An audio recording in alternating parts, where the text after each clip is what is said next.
You didn't notice, did you? You didn't notice when you pretended to be asleep in the car just to have your mother carry you up to bed for the last time. You didn't notice when you ran to the door and yelled "Daddy's home" after work and he picked you up and spun you around for the last time. You didn't notice when the rain washed away your chalk drawings on the sidewalk and you never went back out there to color hopscotch again. You didn't notice that when you dried off after you danced in the rain and jumped in the puddles, you started caring about makeup and hair getting ruined and you never went back out. You didn't notice that you hung up those plastic play phones and never opened it again. You had a real one now and it was not a toy but an addiction. You didn't notice that you put on your shoes after playing in the ball pits and you never took them off again. You didn't notice when you ate ice cream for the last time without counting calories in your head. You didn't notice when you had your last fight with your sister about who got the passenger seat before you started arguing about who got to drive the car. You didn't notice when you stopped believing in Santa Claus as the magic of Christmas was replaced with material wish lists. You didn't notice when you stopped believing in a monster that lived under your bed as it started to come out in the reflection of your mirror. You didn't notice when you went to field day for the last time, when you got your last participation trophy, when you kicked your brother's seat during a road trip for the last time,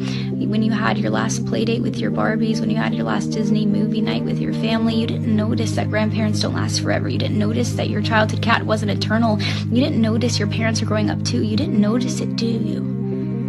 You didn't notice that you grew up, but you notice it now, don't you? You notice it every time you look in the mirror and you were shocked because your reflection doesn't look familiar. You look older, you look tired, you look like it's been centuries since you let your imagination run wild. You look like you don't even remember what it's like to be a child, and you notice that every time you look back at pictures and you notice how you were at the age that little you was always wishing for, and you notice how you never thought you would make it this far. Adulthood was as fantasy as the games you would play, but here you are, and you notice it now, don't you? The time goes by too fast.